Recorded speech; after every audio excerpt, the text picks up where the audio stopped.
तो बहुत बहुत स्वागत है आप सभी बच्चों का और आलोक जी का। आलोक जी जो हमारे डिपार्टमेंट ऑफ हिस्ट्री में इंजीनियर हैं, कंप्यूटर साइंस से इन्होंने बीटेक किया है। और आलोक जी, आप मुझे सुन पा रहे हैं? सर आवाज आ रही है आपकी। ठीक बात है। नहीं, मैं आलोक जी को देख रहा हूं कि वो हैं कि नहीं। आलोक जी विभाग में रहते हैं, थोड़ा व्यस्त हो जाते हैं, कोई बात नहीं है। आलोक,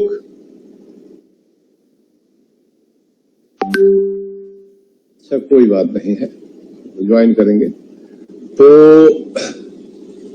आज के प्रथम कक्षा में आप सभी विद्यार्थियों का स्वागत है। हमने आज आप लोगों से कंटेम्प्रोरी वर्ल्ड, समकालीन विश्व का जो पेपर फर्स्ट है उसके बारे में चर्चा करने के लिए आज की मीटिंग आयोजित की गई है। और आपको दोनों सेमेस्टर में, पहले सेमेस्टर में कंटेम्प्रोरी वर्ल्ड फर्स्ट और सेकंड सेमेस्टर में कंटेम्प्रोरी वर्ल्ड सेकंड पेपर पढ़ना होगा। कंटेम्प्रोरी वर्ल्ड फर्स्ट पेपर के अंतर्गत आपको लगभग 19वीं शताब्दी के मध्य से लेकर के और 1945 तक के इतिहास के बारे में पूरे विश्व का अध्ययन करना है, जिसमें हमने आप लोगों को प्रॉस्पेक्टस दे दिया था और उस प्रॉस्पेक्टस के आधार पर आपने सभी यूनिट्स के बारे में भी देख लिया था कि कैसे सब यूनिट है, जिसमें मुख्य रूप से पहली यूनिट में legacy of the 19th century ऐसे करके है कि 19वीं शताब्दी की क्या विरासत है। मैं आप लोगों को ये बात बताना चाहूंगा कि यह जो पेपर है वो बहुत ही इम्पोर्टेंट है। आप सब लोग 19-20 साल के या 21 साल के बच्चे होंगे। आप सब लोग पूरे विश्व के बारे में जानने के लिए बड़े जिज्ञासु होंगे कि आज 2022 में ये विश्व जो दिखता है वो कैसा दिख रहा है और किन परिस्थितियों को पार करके इस विश्व का निर्माण हुआ है। अगर आपके मन में कभी भी इस तरह की जिज्ञासा हो, और होनी ही चाहिए, न केवल इतिहास के विद्यार्थी को बल्कि किसी भी विद्यार्थी को ये जिज्ञासा होनी चाहिए कि हमारे विश्व का जो आज विश्व है वो किन परिस्थितियों से होकर गुजर करके आज की स्थिति में आया है। तो कई बार जो एकदम आप लोग नए बच्चे हैं तो आपको बहुत सी बातें आपने पढ़ी होंगी इतिहास में, स्टोरी ऑफ सिविलाइजेशन में पढ़ा होगा, एनसीईआरटी वगैरह की किताबों में कैसे पूरे विश्व के इतिहास के बारे में आपने अध्ययन किया होगा।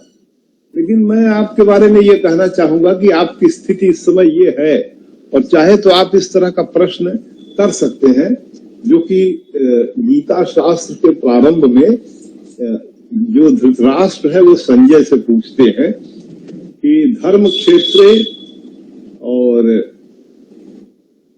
कुरुक्षेत्रे समवेता युत्सवः माम काह पांडवाश्चैव किम कुर्वत संजय। धर्म क्षेत्र में और कुरुक्षेत्र में हे संजय मेरे और पांडवों के पुत्र ने क्या किया। इस तरह का प्रश्न गीता शास्त्र के पहले श्लोक में करके और फिर उसके बाद पूरे गीता शास्त्र को संजय उनके सामने जो घटनाएं हैं वो बताता है जो महाभारत में वर्णित है। अब जैसे कोई आप लोगों में से ही कोई बच्चा अगर ये प्रश्न पूछे, ये बताइए कि पूरा विश्व जो है वो 19वीं शताब्दी से लेकर के आज तक किन परिस्थितियों को, किन घटनाओं को, किन चरणों को पार करके आया है, और उसे अच्छे से समझने के लिए हम कैसे उसे समझ सकते हैं, अच्छे से किस प्रकार से हम उसे अच्छे से समझ सकते हैं। तो किसी भी चीज को समझने के लिए जो सबसे बड़ी चीज होती है वो होती है अवधारणाएं या कॉन्सेप्ट्स या लैंग्वेज, भाषा। भाषा के आधार पर, लैंग्वेज के आधार पर आप चीजों को समझते हैं, भाषा के आधार पर। और भाषा में भी बहुत महत्वपूर्ण शब्द होते हैं। और इन शब्दों के समूह को आप अवधारणात्मक ढांचा कहते हैं, या पैराडाइम भी अंग्रेजी में एक शब्द होता है, पैराडाइम, PARADIGM, पैराडाइम माने अवधारणाओं का ढांचा या एक भाषा भी कह सकते, एक लैंग्वेज। कैसे अवधारणाओं के माध्यम से आप सच्चाई को समझने का प्रयास करते हैं। मैं यहां पर आपको बताना चाहूंगा कि सच्चाई अपने आप में एक होती है कि सच्चाई है, संसार की घटनाएं घट रही हैं, लेकिन जब उनको समझ करके जब उनका वर्णन करते हैं शब्दों में, तो शब्दों का वर्णन और सच्चाई दो चीजें होती हैं। जैसे आपने किसी टेबल का नाम लिया, टेबल, तो टेबल शब्द से एक आकृति आपके सामने तो आ गई, लेकिन बहुत सी वो बातें टेबल के बारे में आपको नहीं पता है कि उसका केमिकल या बायोलॉजिकल कंपोजिशन क्या है। बहुत सी ऐसी बातें हैं जो उसके बारे में होंगी जो टेबल शब्द से व्यक्त नहीं। अर्थात यह जो व्यक्त है, यह एक बहुत ही सेलेक्टिव, एक चुना हुआ अभिव्यक्ति है। यह बात मैं आपको इसलिए बताना चाहूंगा क्योंकि कई बार विद्यार्थी लोग भी और बड़े पढ़े लिखे लोग भी लगते हैं कंफ्यूज होने के लिए कि एक जो वर्णन है, एक नरेशन है, वह तो इस प्रकार का है और इस नरेशन को यही नरेशन सत्य माना जाए। इतिहास में सभी कई प्रकार के नरेशंस होते हैं, कई प्रकार के वर्णन होते हैं। तो उसी तरह से जब आप पूरे विश्व के बारे में ये जानने का प्रयास करेंगे, और आपको जानना भी चाहिए, हर युवा को जानना चाहिए, ये पूरा विश्व कैसे जो है वर्तमान में पहुंचता है, आज का जो विश्व है वो कैसे पहुंच रहा है, और आज के विश्व को कैसे समझा जाए, किस तरह से समझ रहे हैं, और आप समझने की कोशिश करते हैं, तमाम घटनाओं को देखते हैं, उसके बाद उनके अर्थ को समझते हैं। तो इस तरह से 19वीं शताब्दी को समझने के लिए उसकी विरासत के बारे में चर्चा की गई है, और इस विरासत की चर्चा करने में कुछ महत्वपूर्ण अवधारणाओं को उपस्थित किया गया है। और वो महत्वपूर्ण अवधारणाओं में एक अवधारणा का नाम है लिबरलिज्म, फिर एक अवधारणा का नाम है नेशनलिज्म, फिर एक अवधारणा है कैपिटलिज्म, फिर एक है सोशलिज्म और एक है इंपीरियलिज्म। फिर इसी में आपके पेपर के अंतर्गत है structural change in European economy या वर्ल्ड इकोनॉमी। पूरी की पूरी वर्ल्ड इकोनॉमी में किस तरह का संरचनात्मक परिवर्तन हो रहा है। और इसी के साथ जो भी तमाम विद्वान लोगों में सहमति है, ये पूरा का पूरा कालखंड जो है 19वीं शताब्दी के उत्तरार्ध का कालखंड या खुद 19वीं शताब्दी का एक खास किस्म के साम्राज्यवाद का विकास की यह शताब्दी है। और इस साम्राज्यवाद को समझने के लिए बहुत से विद्वानों ने अपने सिद्धांत दिए हैं, जिसमें दो सिद्धांत आपको उनका नाम भी दे दिया गया है। एक हॉब्सन का नाम दिया गया है और दूसरा लेनिन का नाम दिया गया है। कि इन लोगों ने ये जो 19वीं शताब्दी में जो घटनाओं का क्रम दिखाई देता है, उन घटनाओं के क्रम के अध्ययन करने से दिखता है जैसे पूरे विश्व में साम्राज्य को बढ़ाने का एक बहुत बड़ा आंदोलन चल रहा हो। साम्राज्य बढ़ाए जा रहे हैं, और उस साम्राज्य बढ़ाए जाने के जो केंद्र में जो राज्य हैं, कौन लोग साम्राज्य बढ़ा रहे हैं। तो उसमें देखा गया कि यूरोप के जो देश हैं वो साम्राज्य बढ़ा रहे हैं। जिसमें साम्राज्य बढ़ाने वाले देशों में आप इंग्लैंड का नाम या ब्रिटेन का नाम ले सकते हैं, उसमें फ्रांस का नाम ले सकते हैं, उसमें इटली का नाम ले सकते हैं, उसमें आप जो है जर्मनी का नाम ले सकते हैं, रूस को भी कह सकते हैं, और भी कुछ थोड़े थोड़े बहुत पहले के साम्राज्यवादी देश हैं, जैसे स्पेन का नाम ले सकते हैं, जैसे हॉलैंड का नाम ले सकते हैं। ये सब पहले 19वीं शताब्दी के पहले के ये सब साम्राज्यवादी देश हैं जो विश्व में विभिन्न स्थानों पर जाकर अपने साम्राज्य स्थापित करते हैं। तो पुर्तगाल का नाम ले सकते हैं, तो पुर्तगाल का आपने वास्को डी गामा का नाम सुना होगा। फिर आपने स्पेन के नाम पर पूरे के पूरे अमेरिका को जिसने उपनिवेश बना लिया, और पूरा अमेरिका में आज भी अगर कोई देखेंगे, आप एक बार वहां विजिट करेंगे, तो सब लोग स्पेनिश भाषा से बड़े प्रभावित हैं वहां के लोग। तो स्पेनिश भाषा उनको स्पेन के जो आपको कोलंबस वहां पर पहुंचता है उसके माध्यम से होती है। उसके बारे में बहुत डिटेल आप जानते भी होंगे।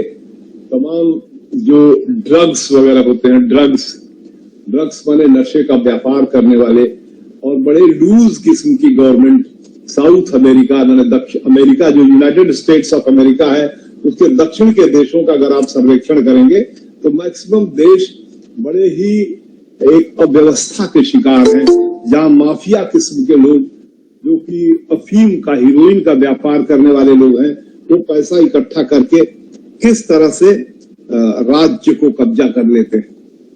ये मैंने बस आपको इसलिए बताया कि आप पूरे विश्व का एक टेस्ट आपको पता चले कि किस तरह से विश्व में साम्राज्यवाद का विकास हो रहा है, उसका क्या असर पड़ रहा है। फिर आप अपने एशिया में साम्राज्यवाद के विकास के संदर्भ में जब आप देखेंगे तो आप देख रहे हैं कि किस तरह से भारत साम्राज्यवाद का शिकार होता है, जो भारत, पाकिस्तान, बांग्लादेश, अफगानिस्तान, और इसी तरह से आप अगर साम्राज्यवाद के संदर्भ में देखेंगे तो पूरा का पूरा जो मिडिल ईस्ट जिसे आप कहते हैं, इंग्लैंड की तुलना में मिडिल ईस्ट, और भारत में बैठ करके देखेंगे तो वेस्ट एशिया कहेंगे। वेस्ट एशिया के तमाम देश किस तरह से टर्की के उपनिवेश के रूप में देख सकते हैं। टर्की जहां का जो मुखिया होता था, खलीफा बोलते थे, जो इस्लामिक जगत का नेता होता था, बड़े लोग उसको अपना नेता मानते थे। आज भी कई जगह पर क्या बड़ी गंभीरता से चर्चा होती है। आप लोगों ने ISIS का नाम सुना होगा, एक खास किस्म का इस्लामिक संगठन जो ये सपना देख रहा है कि खलीफा का जैसे इतना बड़ा राज्य था, खलीफेट का, पूरे विश्व में फिर से इस्लाम का राज्य हम लोग कायम कर लें। और आप सब लोगों ने विगत 10 वर्षों में, 15 वर्षों में, या खासतौर से 1991 के सोवियत यूनियन के अवसान के बाद पूरे विश्व में किस तरह से इस्लाम के जो एक खास किस्म की वैरायटी के अनुयायी लोग थे, उन लोगों ने खास प्रकार के आतंकवाद और अधिग्रहणवाद और हिंसावाद का फैलाव किया। तो ये एक सिनेरियो आपके सामने रख रहे हैं। और उसी तरह से अगर आप एशिया का सर्वेक्षण करेंगे, एशिया में साम्राज्यवाद के बारे में सोचेंगे, तो आप देखेंगे कि कैसे भारत है और ये पाकिस्तान, बांग्लादेश वगैरह है, जिसे बर्मा कहते हैं, या म्यांमार कहिए, मलेशिया कहिए, इंडोनेशिया कहिए, और आपके फिलीपाइंस कहिए, और आपका वियतनाम कहिए, कंबोडिया कहिए, और आपका थाईलैंड, ये सभी देश किस तरह से उपनिवेशवाद के शिकार होते हैं। और इसी के साथ ही कैसे पूरा चाइना जो है उपनिवेशवाद का शिकार होता है, इसके बारे में आपने अगर कहीं अलग से पेपर में पढ़ा होगा तो 19वीं शताब्दी में ओपियम वार करके चाइना के बारे में चर्चा होती है, अफीम युद्ध करके चर्चा होती है कि किस तरह से अफीम युद्ध के माध्यम से वो कहते हैं कि चाइना एक तरबूज है और चाइना के तरबूज का बंटवारा होता है।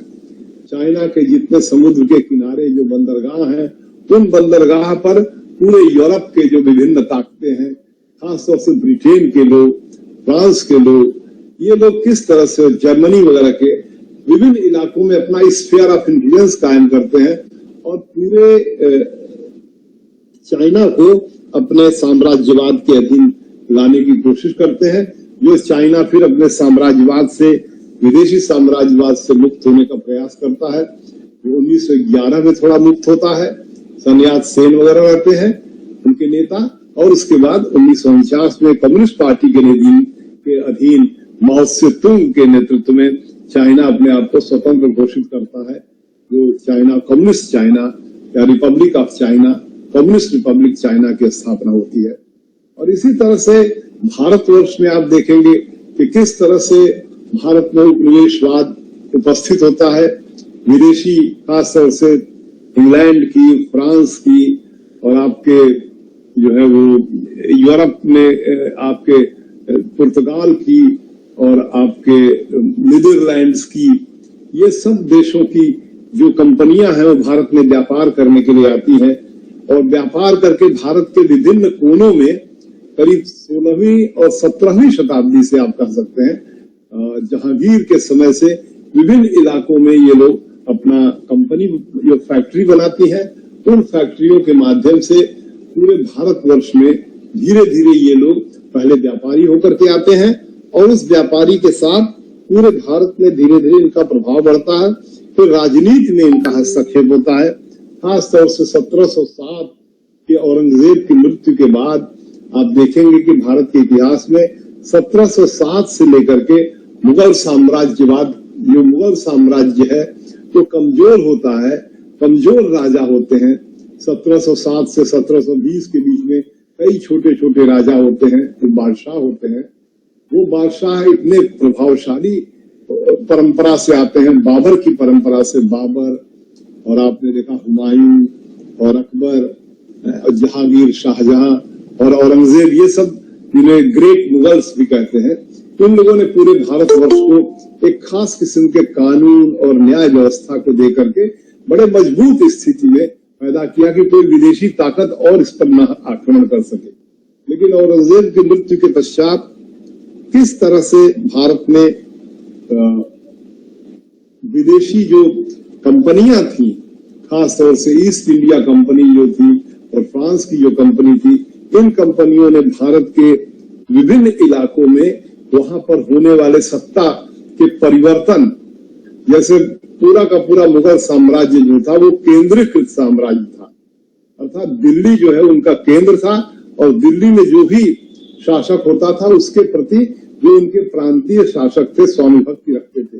परंतु दिल्ली में अगर कोई शासक बदल गया तो उसके साथ प्रांतीय शासकों में भी बदलाव होने लगता था, और उस बदलाव को कह सकते हैं आप कि एक सत्ता परिवर्तन के लगातार संघर्ष प्रारंभ होते हैं। इस तरह के सत्ता परिवर्तन के प्रक्रिया को ऐसे ढंग से प्रक्रिया चलती है कि अंततः ये पूरी प्रक्रिया आप देखेंगे 1757 के प्लासी के युद्ध के बाद, फिर 1764 के बक्सर के युद्ध के बाद और पूरी 18वीं शताब्दी के अंत तक आते आते हिंदुस्तान की जो बहुत प्रमुख जो ताकतें होती हैं, जैसे इधर मराठा लोग होते हैं, उधर टीपू सुल्तान होते हैं, और 19वीं शताब्दी के मध्य तक आते आते पंजाब के जो सिख ताकत है, खासतौर से राजा रणजीत सिंह की ताकत है, ये सभी ताकतें अंग्रेजों के आगे परास्त होती हैं। और भारत में, पूरे भारत में आप देखेंगे कि बहुत सी रियासतें छोटी छोटी बहुत काल से चली आ रही हैं। सल्तनत काल के पूर्व से 1206 से पहले से तमाम पूरे भारतवर्ष में 500 से अधिक रियासतें थी। इन सभी रियासतों ने विदेशी शासन के साथ एक खास किस्म का समझौता किया और कहा कि भाई हम आपके साथ स्वामी भक्ति रखते हैं और हम लोगों को मत समाप्त करिए। और अंग्रेज जो कि अंततः जिसे 1818 का जो कहते हैं आंग्ल मराठा युद्ध तृतीय, इसमें मराठे लोग हारते हैं और पूरे भारतवर्ष में अंग्रेजों की एक सर्वोच्चता स्थापित होती है, जिसे कहते हैं पैरामाउंसी स्थापित होती है। उस पैरामाउंसी के परिप्रेक्ष्य में कोई ऐसी ताकत भारत में नहीं रह जाती है जो अंग्रेजी राज्य को चैलेंज करे, और उसमें सभी राजा महाराजा जितने होते हैं सब अंग्रेजों के साथ चले आते हैं और उनके एक तरह से सहायक होकर के खड़े होते हैं। बाद में ये सभी राजा महाराजा 1947 में जब हिंदुस्तान आजाद होता है, हिंदुस्तान और पाकिस्तान, तो उस समय के कैबिनेट मिशन एक आता है, उसके प्रस्ताव के अंतर्गत ये सभी राजा महाराजाओं को कहा जाता है कि अब आप स्वतंत्र नहीं रह पाएंगे, आप भारत में या पाकिस्तान में ज्वाइन करिए। और फिर वो भारत संघ में ज्वाइन करते हैं। पाकिस्तान के इलाके में पड़ने वाले जो राज्य थे या बांग्लादेश के इलाके के जो राज्य थे वो उनमें ज्वाइन करते हैं। तो इस तरह से भारत में कैसे जो है वह एक साम्राज्यवाद के जो परिणाम होते हैं, कैसे भारत में एक विशेष किस्म का ब्रिटिश साम्राज्यवाद स्थापित होता है, फिर यहाँ की जनता खड़ी होकर के कैसे उसको खत्म करती है। तो आपके जो पेपर पढ़ने हैं उसकी जो यूनिट 5 है, उसके 5वीं यूनिट में डीकॉलोनाइजेशन पढ़ना है आप लोगों को। डीकॉलोनाइजेशन एक पहला चैप्टर आपका शुरू हो रहा है कॉलोनाइजेशन से, माने उपनिवेशवाद से, और अंतिम चैप्टर हो रहा है तो 1945 तक आते आते डीकॉलोनाइजेशन होता है। तो पूरे विश्व के इतिहास को मध्य 19वीं शताब्दी से लेकर के, और अगर आप 1945 तक के सेकंड वर्ल्ड वॉर के अंत तक के पूरे इतिहास का एक विहंगम सर्वेक्षण करेंगे तो आप पाएंगे कि पूरा विश्व उपनिवेशवाद बनाम औपनिवेशिक ह्रास, उपनिवेशवाद बनाम उपनिवेशों का नाश, ये प्रक्रिया पूरे विश्व के इतिहास को एक लाइन में अगर कहना हो तो आप कह सकते हैं कि पूरे विश्व का इतिहास मध्य 19वीं शताब्दी से उपनिवेशवाद के विकास और 20वीं शताब्दी के मध्य तक आते आते उपनिवेशवाद के ह्रास की प्रक्रिया से दिखाई देता है। और ये उपनिवेशवाद का ह्रास होते होते 20वीं शताब्दी के अंत तक जाकर के उपनिवेशवाद का ह्रास होता है। इसमें तमाम उपनिवेश जो अफ्रीका जैसे इतने बड़े उपनिवेश बने रहते हैं, उन सभी उपनिवेशों में किस तरह से वहां पर राष्ट्रीय राज्य खड़े होते हैं। इसी बात को समझने के लिए एक ऐसे भी समझ सकते हैं कि 19वीं शताब्दी के उपनिवेशवाद का ह्रास और दूसरी लाइन मैंने कहा कि उपनिवेशवाद का उत्थान और दूसरा उपनिवेशवाद का ह्रास। तो उपनिवेशवाद के उत्थान, राइज ऑफ कॉलोनियलिज्म, और दूसरी बात कह सकते हैं rise of colonialism, decline of colonialism and rise of nationalism. आप देखेंगे कि पूरे विश्व में एक खास किस्म का नेशनलिज्म का राइज होता है, राइज ऑफ नेशनलिज्म। और ये जो राइज ऑफ नेशनलिज्म है, ये पूरे विश्व को ऐसे छोटे छोटे राजनीतिक इकाइयों में बांट देता है, जिन राजनीतिक इकाइयों में रहने वाले लोग की अपनी एक भाषा होती है, अपनी एक संस्कृति होती है, अपना एक भविष्य का चिंतन होता है, अपनी एक आइडियोलॉजी होती है। तो आप देखेंगे पूरे विश्व को एक सर्वेक्षण करेंगे, विहंगम सर्वेक्षण करेंगे, अमेरिका से लेकर के, साउथ अमेरिका से लेकर के और जापान तक के तमाम देशों का जब आप सर्वेक्षण करेंगे तो आप पाएंगे कि किस तरह से उपनिवेशवाद के चलते बड़े बड़े भूभाग एक उपनिवेश करने वाले देश के अधीन आए, परंतु उपनिवेशवाद के ह्रास के चलते बहुत से छोटे छोटे तुलनात्मक रूप से औपनिवेशिक साम्राज्यवाद के छोटे छोटे राज्यों का अभ्युदय हुआ, जो राष्ट्रवाद के सिद्धांत पर आधारित हुए। राष्ट्रवाद का सिद्धांत क्या है? राष्ट्रवाद का सिद्धांत यह है कि हम इस भूभाग में रहने वाले लोग, हमारा एक इतिहास है, हमारी एक संस्कृति है उभयनिष्ठ, और हमारी एक भाषा है, हमारा एक कल्चर है और हमारा एक भविष्य है। इसलिए हम इस इलाके में एक राष्ट्र है और हम इसका निर्माण करेंगे, और हमारी अपनी एक पहचान है। जैसे भारत की पहचान के बारे में आप जानते हैं कि भारत ने कैसे 1947 में आजाद होने के बाद संविधान का निर्माण किया, और इस संविधान के निर्माण में कैसे घोषणा किया, we the people of India having solemnly resolved to constitute India into a sovereign socialist secular democratic republic। ये जो वी द पीपल का जो कॉन्सेप्ट आता है, ये पूरे विश्व में देखेंगे कि वी द पीपल का कॉन्सेप्ट हर इलाके में आता है और वो डिफाइन करता है अपने को। इराक का व्यक्ति अपने को अलग ढंग से डिफाइन करता है, ईरान का अलग करता है, सऊदी अरेबिया का अलग ढंग से करता है, आपके यमन का अलग ढंग से करता है, इजराइल का अलग ढंग से करता है, इजिप्ट का अलग ढंग से करता है, फिर अफ्रीका के तमाम देशों की चर्चा करेंगे। तो वे लोग अपने को अलग अलग ढंग से डिफाइन करते हैं। तो उनमें अलगाव भाषा को लेकर के, उनकी आइडियोलॉजी को लेकर के होता है। तो इस तरह से आप एक सर्वेक्षण करके देखते हैं कि पूरे विश्व के इतिहास को बहुत संक्षेप में समझिए और फिर उसका विस्तार समझिए, तो आप संक्षेप में समझने में कह सकते हैं जो कि पूरा विश्व उपनिवेशवाद या साम्राज्यवाद का शिकार होता है, साम्राज्यवाद का शिकार होता है। अब आपके इस पेपर में इस बात की चर्चा है कि साम्राज्यवाद की क्या थियरीज हैं। थियरी शब्द का प्रयोग जब भी किया जाता है तो थियरी का मतलब होता है कार्य और कारण का संबंध बताना। अगर कहीं भी थियरी शब्द का प्रयोग किया गया तो उसके मतलब हुआ कि आप कार्य और कारण का संबंध बताएं कि क्या कारण थे कि इस तरह की स्थितियां हुई, और उनको एक्सप्लेन करने को थियरी कहते हैं। तो उसमें जो इंग्लैंड के चिंतक रहे, जो उन्होंने 1904 में इंपीरियलिज्म ए स्टडी नामक पुस्तक लिखी, जिसमें उन्होंने इंपीरियलिज्म के, साम्राज्यवाद के विकास के बारे में कुछ बड़ी मौलिक चर्चाएं की। इंपीरियलिज्म ए स्टडी में उन्होंने बताया और उनका विचार था कि इंपीरियलिज्म इसलिए फैलता है क्योंकि किसी देश में आर्थिक विकास होने पर अगर उस देश की जो पूंजी होती है, अगर उसको अपने देश में लगाने का अवसर नहीं मिलता है, तो उस पूंजी को लगाने के लिए लोग विदेशों में जाते हैं और विदेशों में जाने में विदेश के इलाके को कब्जा कर लेते हैं और कब्जा करके साम्राज्यवाद का विस्तार ऐसे होता है। ये हॉब्सन की एक लाइन में बहुत छोटे में आपको मैंने थियरी बताया और हॉब्सन का कहना था कि अगर साम्राज्यवाद को दूर करना है, विश्व से साम्राज्यवाद आगे ना बढ़े, तो उन्होंने बड़े ही कहा जाए तो बड़ी ही मानवतावादी शिक्षा दिया। उन्होंने करीब 500 पन्ने की किताब है, लाइब्रेरी में आपको मिल जाएगी, ऑनलाइन भी मिल जाएगी, पूरा पढ़ लेंगे तो बहुत बड़ी बात होगी। थोड़ा मोड़ा भी पढ़ लीजिएगा विकिपीडिया पर उसके बारे में, तब भी अच्छा रहेगा।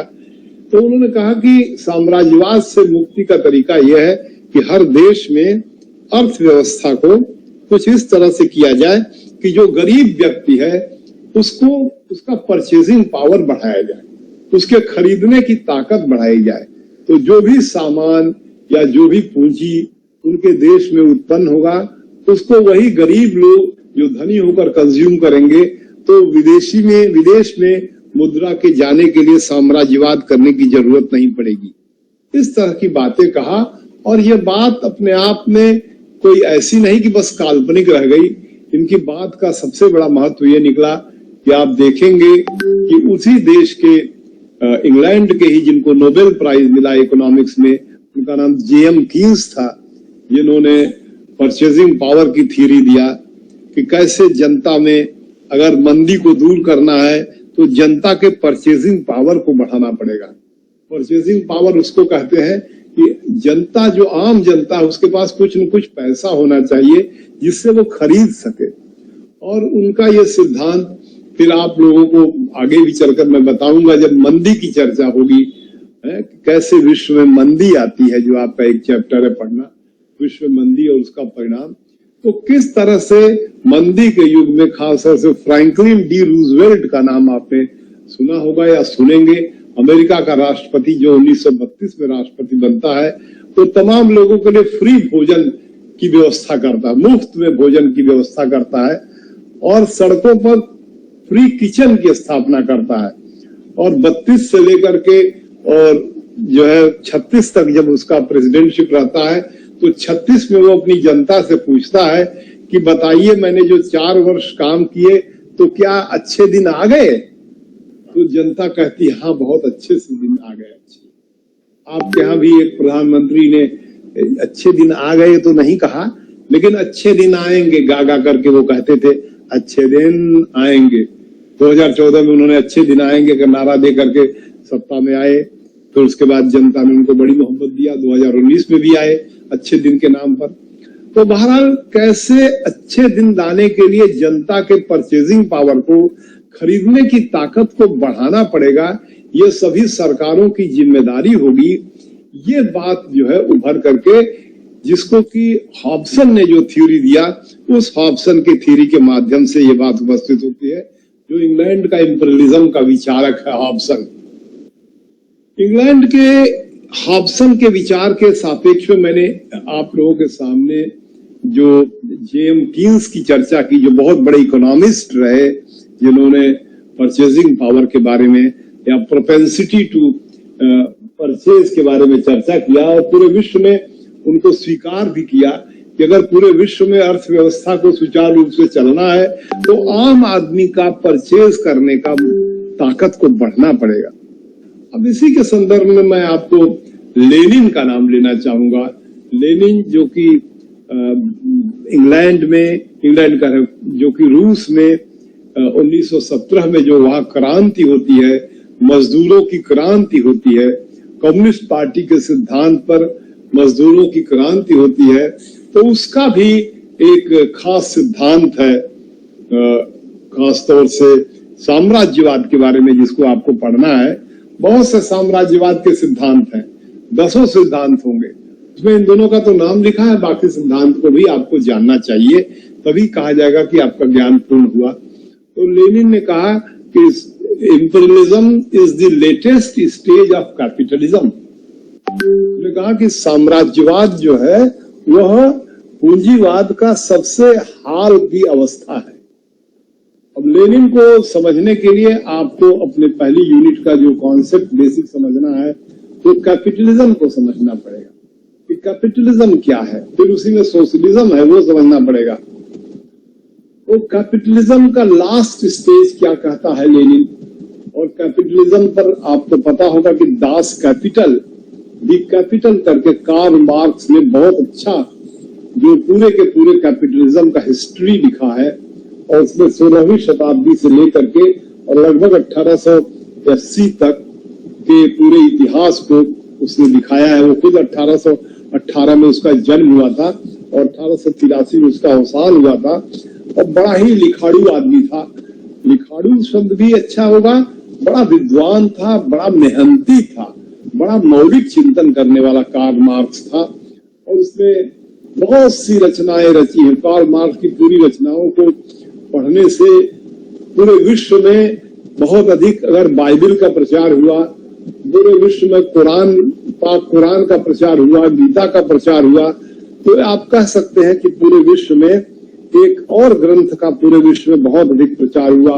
वो ग्रंथ था 1848 का एक ग्रंथ, जो अधिक से अधिक 40 पेज का होगा, जो इंटरनेट पर अवेलेबल है। मैं चाहूंगा कि आप सभी विद्यार्थी उस ग्रंथ को पढ़ें। उसको कहते हैं कम्युनिस्ट पार्टी मैनिफेस्टो कहते हैं, कम्युनिस्ट पार्टी मैनिफेस्टो।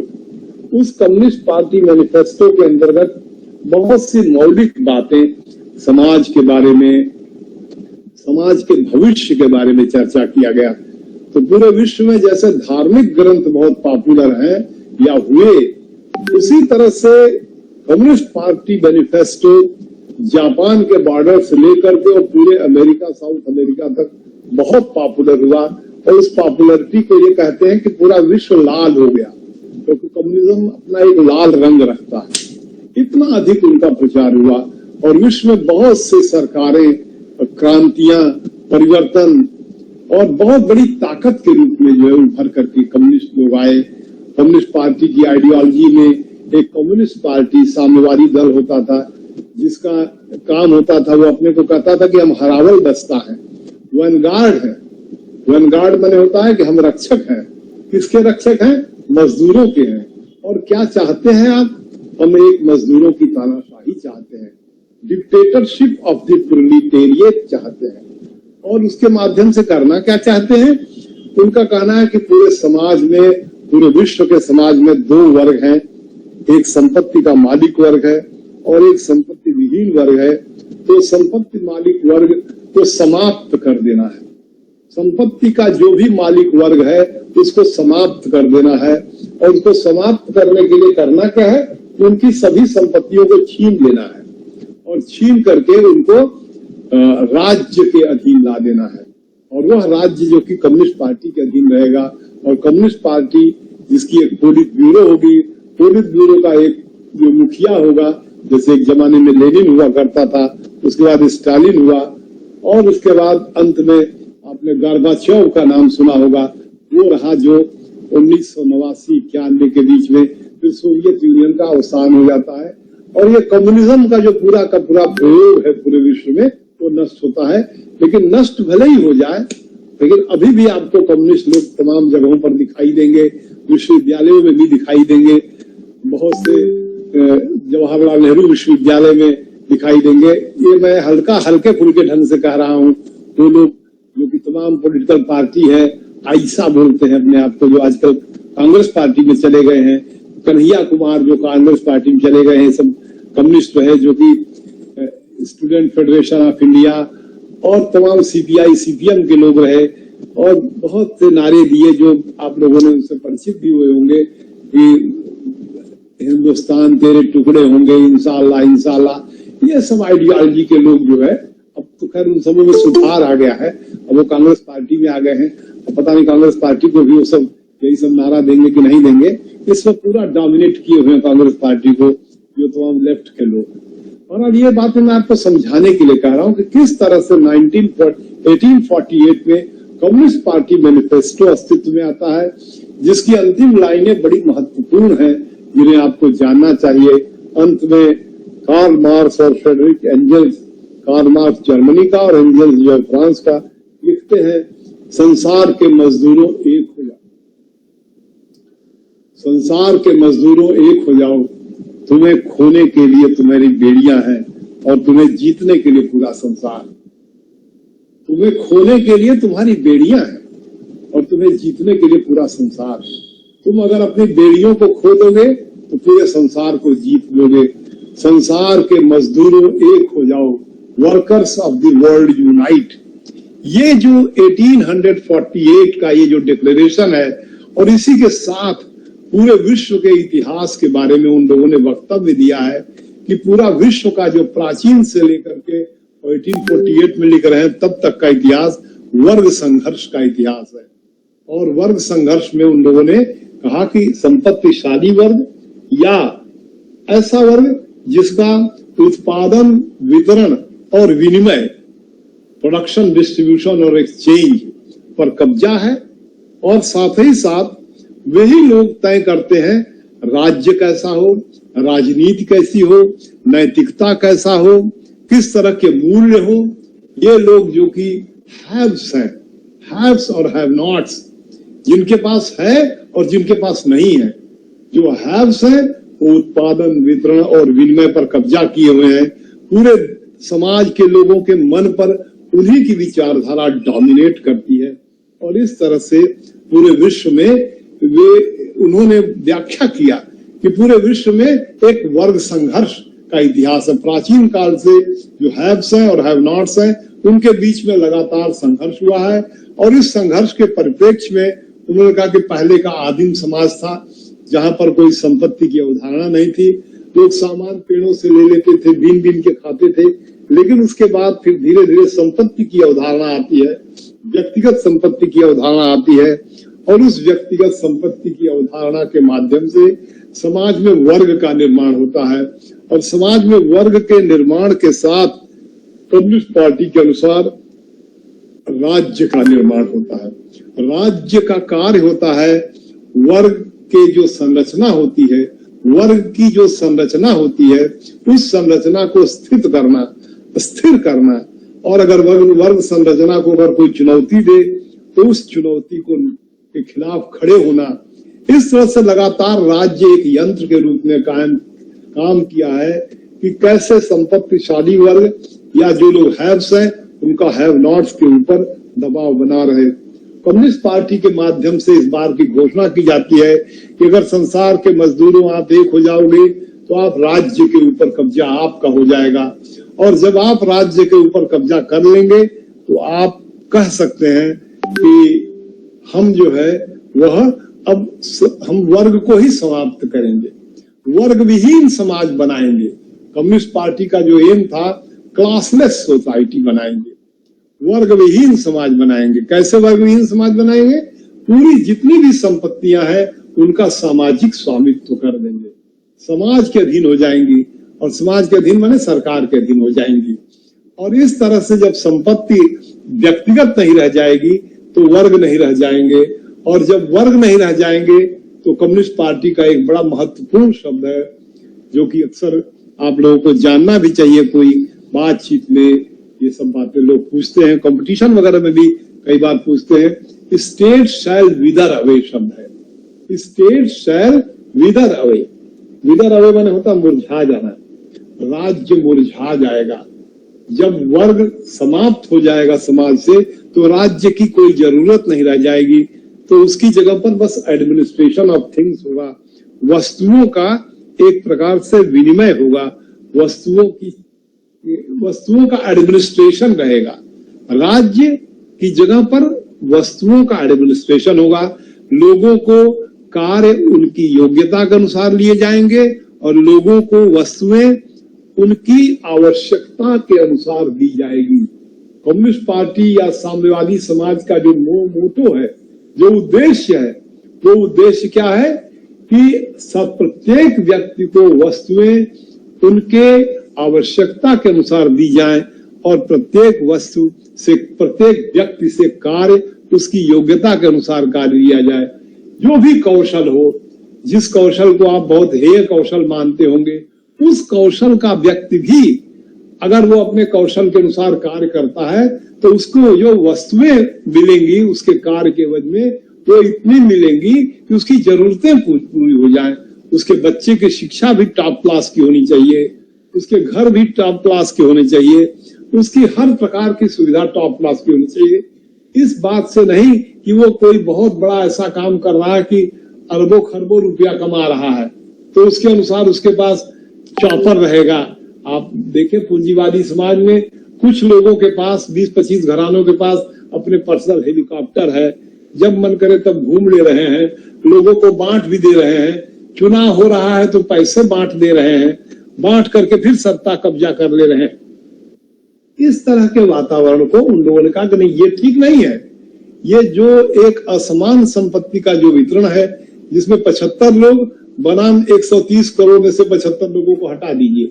इतने लोगों के जब कंपटीशन करेंगे तो 75 लोगों के पास अधिक संपत्ति है।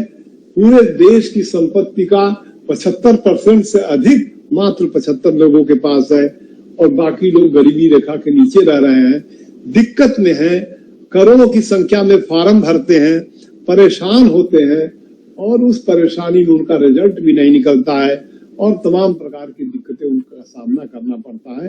तो कम्युनिस्ट पार्टी के नियमों के अनुसार, उनके सिद्धांत के अनुसार राज्य जो है वह एक तरह से आगे चल करके मुरझा जाएगा, उसके जगह पर एडमिनिस्ट्रेशन ऑफ थिंग्स होगी और वस्तुओं का जो विनिमय है, वस्तुओं का विनिमय या वस्तुओं का एडमिनिस्ट्रेशन होगा और वर्गीय शोषण नहीं होगा।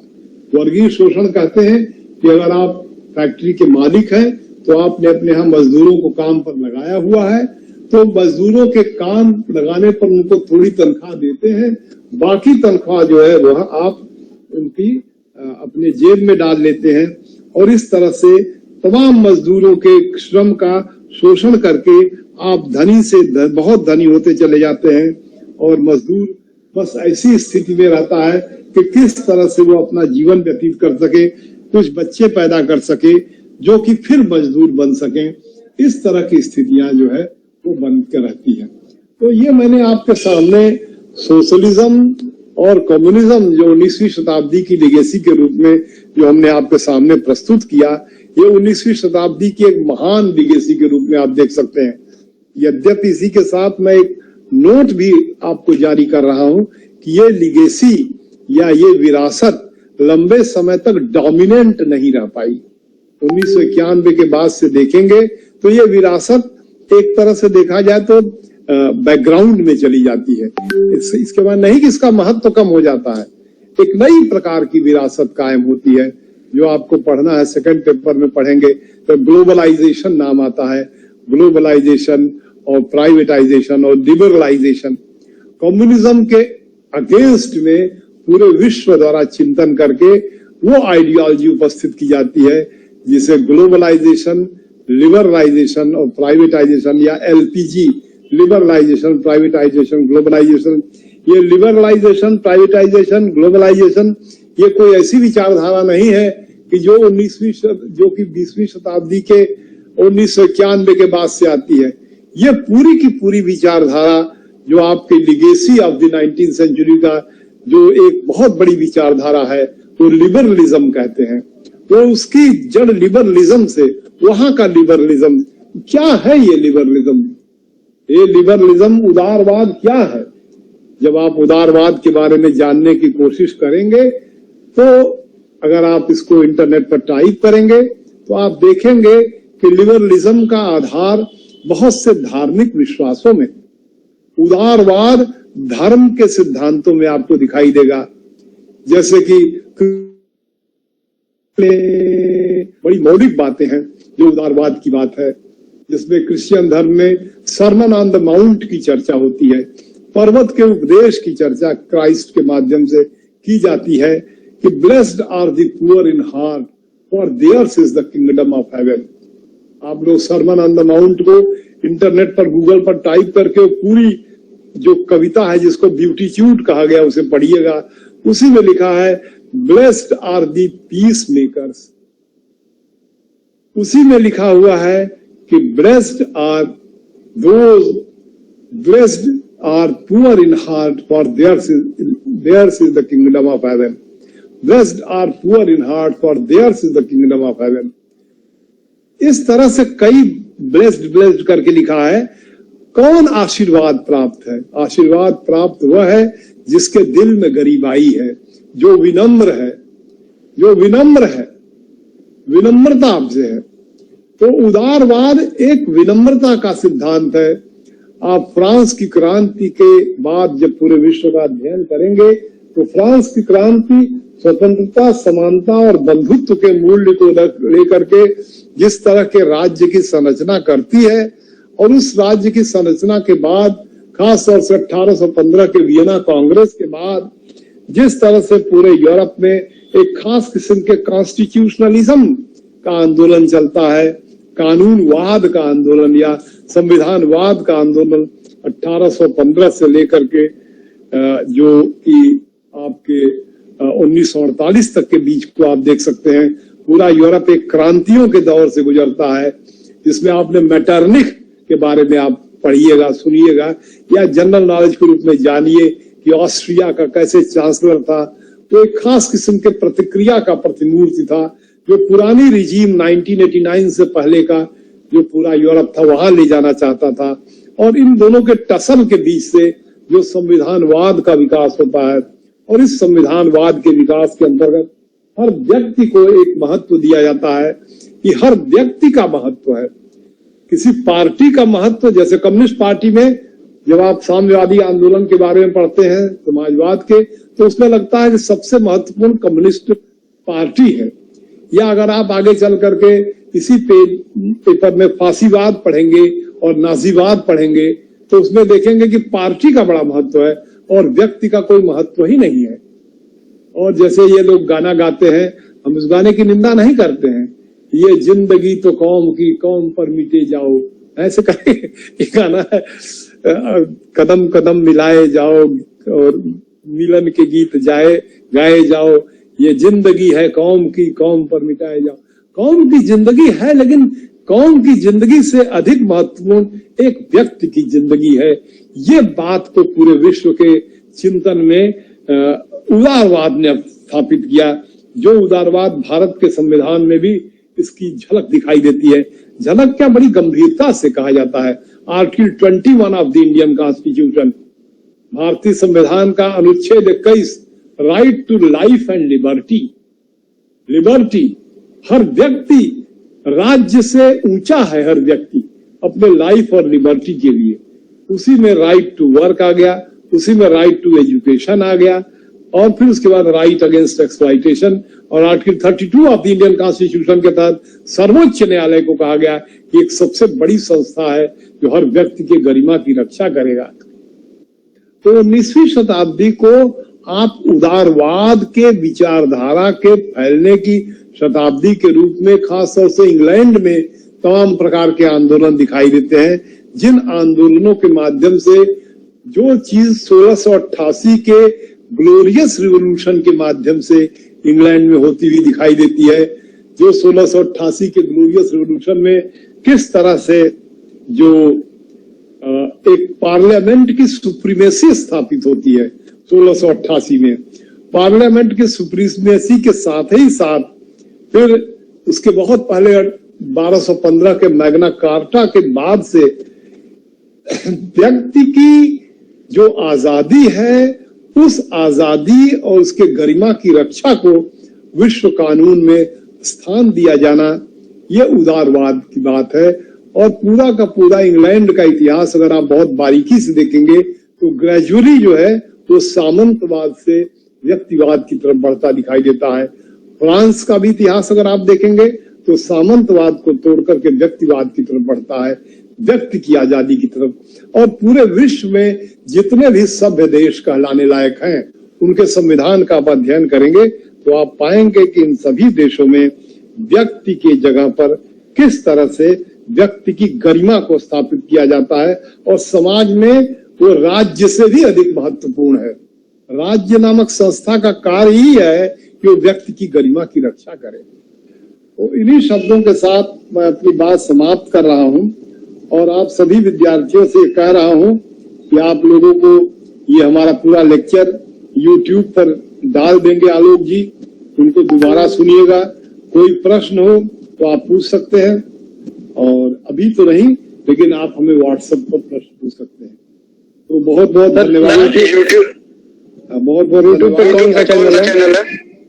आप सबने YouTube पर चैनल आपको खुद शेयर कर देंगे, अपने ग्रुप में डाल देंगे वो YouTube का चैनल, जिससे कि आप आलोक जी जब तो आप सभी लोग हमारे लेक्चर को दोबारा तिबारा 10-12 या एक ही बार देख पढ़ सकेंगे, और जो भी समझ में उसमें आपको नहीं आएगा तो मैं नहीं कह रहा हूं, सब कुछ समझ जाएंगे, लेकिन कोई प्रश्न, कोई जिज्ञासा, कोई ऑब्जर्वेशन हो तो आप हमारा जो ये ग्रुप है वर्ल्ड हिस्ट्री का, कंटेम्पररी वर्ल्ड का, उसमें अपने प्रश्न भेज करके एक चर्चा को आप बढ़ाइएगा। तो ये प्रश्न था, बताइए कुछ कहना चाहते हैं? आपके पेपर के लिए दीनानाथ वर्मा का पुस्तक कैसा रहेगा?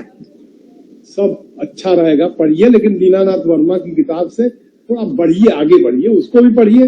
विकिपीडिया से हर एक देश के बारे में पढ़िए। दीनानाथ वर्मा का ठीक है, जैसे होता है ना कि अंधेरा बहुत है तो एक टॉर्च जला के चलिए, तो दीनानाथ वर्मा टॉर्च की तरह से देखिए। लेकिन पढ़ना बहुत फ्लड लाइट वगैरह, पॉलिटिकल साइंस के जो इंपीरियलिज्म पढ़ते हैं उन सब पुस्तकों को देख सकते हैं। एक ही पुस्तक आपको ज्ञान नहीं दे पाएगी, आप कई पुस्तकों के लेखों को, काशी हिंदू विश्वविद्यालय की जो इंटरनेट की सुविधा से तमाम लेखों की सुविधा है, उन सबको आप देख सकते हैं और उससे ज्ञान प्राप्त करने की कोशिश में लगातार लगे रहिए। एक ही किताब तो नहीं, लेकिन हाँ, किताबें एक छोटे टार्च का काम करेंगी जरूर। और कोई प्रश्न किसी को पूछना है? मुझे लगता है कि अब सब लोग जो है वो विद्योत्मा की तरह से अब प्रश्न नहीं पूछ पाएंगे, इसलिए अब आप मेरे क्लास का लेक्चर जो है वो सुनिए और उसके बाद तब प्रश्न या जिज्ञासा या अपने ऑब्जर्वेशन दीजिए। बहुत बहुत धन्यवाद, आप लोगों का दिन शुभ हो। कल जो है फिर चर्चा करेंगे, जो चीजें छूट गई हैं उस पर आपसे बातचीत करेंगे। धन्यवाद, धन्यवाद। आलोक जी, आपको भी धन्यवाद कि आपने सब लेक्चर सुना भी और YouTube पर डाल भी दिया है।